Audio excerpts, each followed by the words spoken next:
Elektabilitas Capres Prabowo Subianto terus menguat pemirsa. Dalam hasil survei terbaru dari Political Opinion atau IPO dan lingkaran survei Indonesia, elektabilitas Prabowo lebih tinggi dibandingkan Anies dan Ganjar.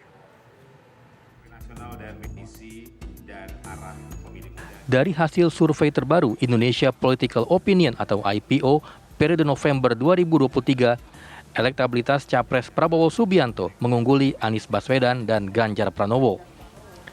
Dalam survei tersebut, elektabilitas Prabowo ada di angka 37,5%, disusul Anies Baswedan dengan 32,7% dan Ganjar Pranowo 28,3%.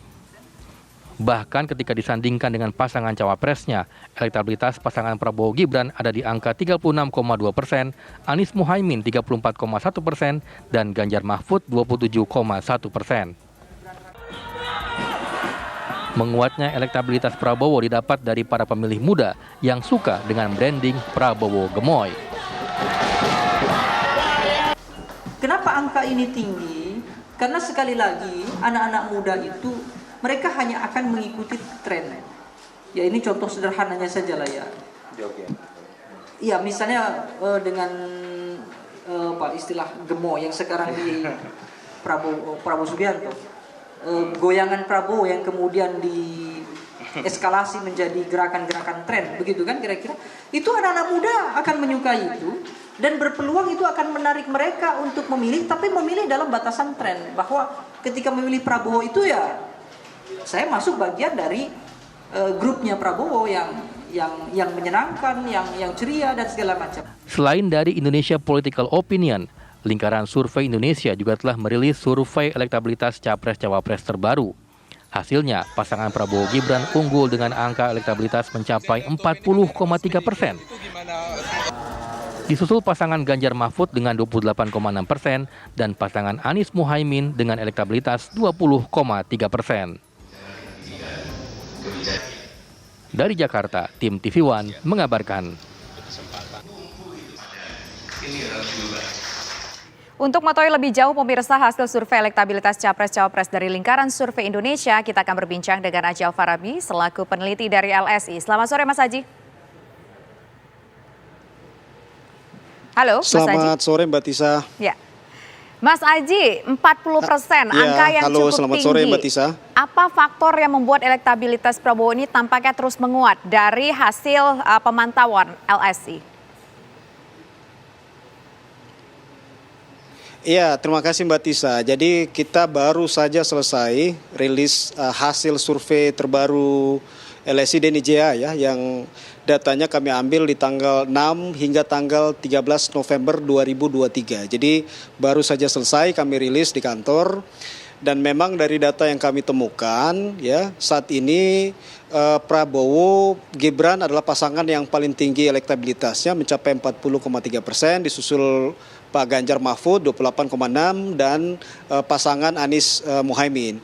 Kalau dari sisi alasan mengapa mengalami kenaikan, kami tadi temukan ada 6 alasan penting ya mengapa kemudian terjadi kenaikan pasangan Prabowo Gibran. Yang pertama adalah memang ada kenaikan dari sisi elektabilitas personal Pak Prabowo ya, yang dari survei kita di bulan Oktober kurang lebih sekitar 36% naik ke angka 41%. Yang kedua adalah ada kenaikan pemilih Pak Jokowi di kelas atau kelompok pemilih milenial ya. Jadi angkanya terjadi tren kenaikan dari 36, sekian persen naik ke 41%. Kemudian ada juga kenaikan di pemilih wong cilik ya. Jadi pemilih yang berada di kelas ekonomi menengah bawah juga mengalami kenaikan. Dan yang keempat adalah kita membaca sudah mulai bekerjanya Gibran Effect ya. Jadi Gibran Effect ini terjadi di 3 kelompok pemilih. Jadi pemilih pertama adalah pemilih milenial ya. Di situ tadi sudah kami sampaikan ada kenaikan karena ada efek Gibran sebagai calon wakil presiden, dan yang kemudian yang kedua ya, kita melihat gayanya Pak Prabowo yang berbeda dibanding pemilu sebelumnya, itu mampu kemudian menarik simpati dari pemilih muda. Yang kedua adalah ada kenaikan di Jawa Tengah ya. Di Jawa Tengah di survei kita sebelumnya pasangan ini Prabowo Gibran hanya di angka kurang lebih 10%, sekarang naik di angka 24%. Jadi ada selisih yang mulai mengecil di Jawa Tengah antara Prabowo Gibran dan pasangan Ganjar Mahfud. Dan yang terakhir adalah ada kenaikan di pemilih yang puas terhadap kinerja Pak Jokowi. Jadi pemilih yang puas terhadap kinerja Jokowi, kita melihat datanya makin banyak yang kemudian memilih pasangan Prabowo Gibran dan ada sebagian pemilih yang lari dari pasangan Ganjar Mahfud. Ya, Mas Aji, itu survei kan dilakukan terhadap usia berapa sampai berapa, Mas Aji? Karena kan besok ini ketika kita mencoblos suara, yang paling banyak ini kalau tidak salah adalah pengguna hak suara dari generasi milenial. Apakah semuanya itu yang menjadi katakanlah jadi objek survei ini adalah semuanya milenial atau bagaimana, Mas Aji? Iya, ini pemilih yang kita ambil secara proporsional. Jadi ini survei nasional menggunakan 1.200 responden dengan margin error kurang lebih 2,9%. Ini survei tatap muka. Jadi secara populasi, semua populasi pemilih yang ada di Indonesia yang punya hak pilih itu terambil secara proporsional ya. Walaupun kemudian dari data yang kita breakdown ya, elektabilitas pasangan itu kemudian kita coba untuk breakdown di beberapa segmen pemilih, termasuk di pemilih kelas milenial yang angkanya semakin banyak ya, di kurang lebih sekitar 40 hingga 50% ya. Kemudian di pemilih kelas terpelajar ya. Jadi ada satu temuan juga yang penting dari rilis kita hari ini bahwa memang di pemilih kelas terpelajar ya, mereka yang berpendidikan atas sebetulnya pemilih yang terpengaruh dengan isu-isu dinasti politik, kemudian isu soal putusan Mahkamah Konstitusi, isu-isu soal demokrasi dan lain-lain ya. Memang kita lihat trennya ada sedikit berbeda ya di kelas pemilih ini. Misalnya approval rating Pak Jokowi mengalami penurunan di kelas pemilih ini, namun di kelas pemilih Wong Cilik mengalami kenaikan. Begitupun dengan dukungan terhadap Prabowo Gibran di kelas pemilih terpelajar mengalami sedikit penurunan ya, namun di pemilih kelas Wong Cilik mengalami kenaikan. Justru pasangan Pak Anies dan Caimin ini kita lihat trennya mengalami kenaikan di kelompok pemilih kelas menengah atas. Jadi surveinya kita ambil secara proporsional sehingga mewakili representasi populasi pemilih secara nasional. Oke, ini kan menarik ya melihat bahwa Prabowo Gibran 40%, kemudian Kak Ganjar dan Anies ini berada di posisi satu dan berada di posisi kedua dan ketiga. Kalau kita lihat antara Anies dengan Ganjar, yang mengalami tren penurunan mana sekarang ini, Mas, dari hasil survei yang terakhir dari LSI? Ya, memang ini cukup mengejutkan ya hasilnya ya, karena baru sebulan lalu survei kita menunjukkan bahwa Prabowo dan Ganjar itu selisihnya hanya kurang lebih 1 hingga 2%. Namun saat ini selisihnya makin menjauh ya. Kurang lebih sekitar 11% antara pasangan Prabowo dan Pak Ganjar ya. Jadi Pak Prabowo Gibran kurang lebih 40,3%, pasangan Ganjar Mahfud 28,6% dan Anies Caimin di angka 20,3%. Jadi pasangan Ganjar Mahfud mengalami penurunan kurang lebih sekitar 6% dibanding survei sebelumnya.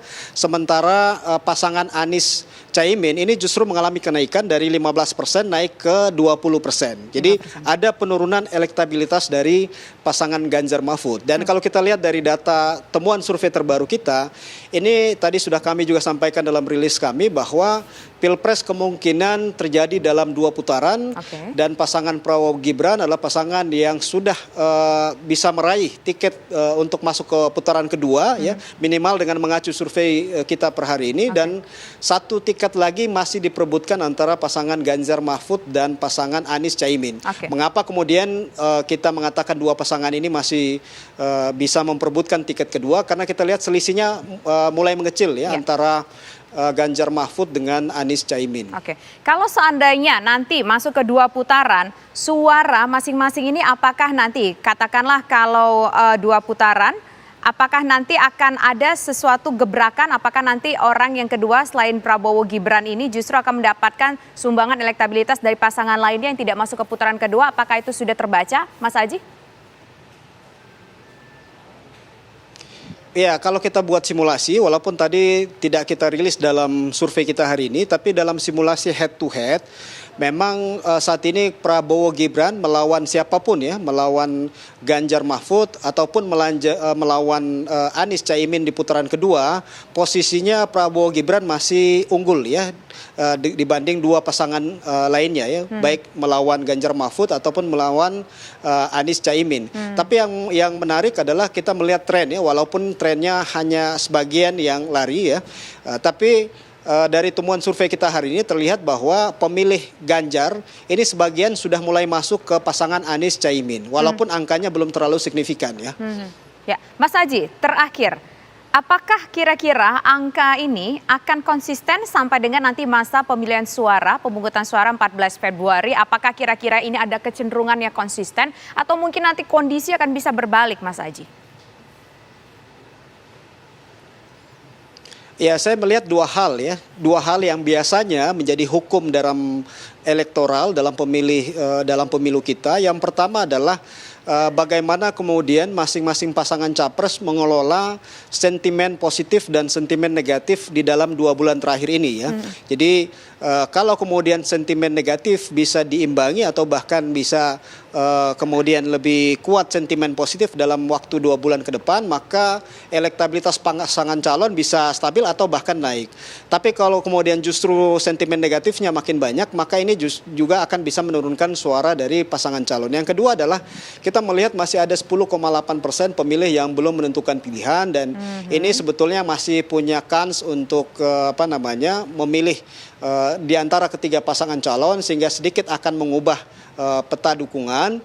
Dan yang ketiga adalah seberapa kuat nanti ya pasangan capres maupun tim pasangan capres melakukan kampanye dalam 3 bulan terakhir nanti. Jadi saya pikir memang masih ada kemungkinan perubahan-perubahan yang terjadi. Namun tadi yang sudah kami sampaikan dalam rilis bahwa kemungkinan Pilpres akan terjadi dalam 2 putaran, dan pasangan Prabowo Gibran sudah bisa kita katakan bahwa aman untuk tiket ke putaran kedua. Tinggal 2 pasangan yang lain ya, Ganjar Mahfud dan Anies Caimin, yang kemudian masih punya peluang untuk memperebutkan tiket yang kedua. Baik, terima kasih Mas Aji Alfarabi dari LSI Deni JA. Selamat sore.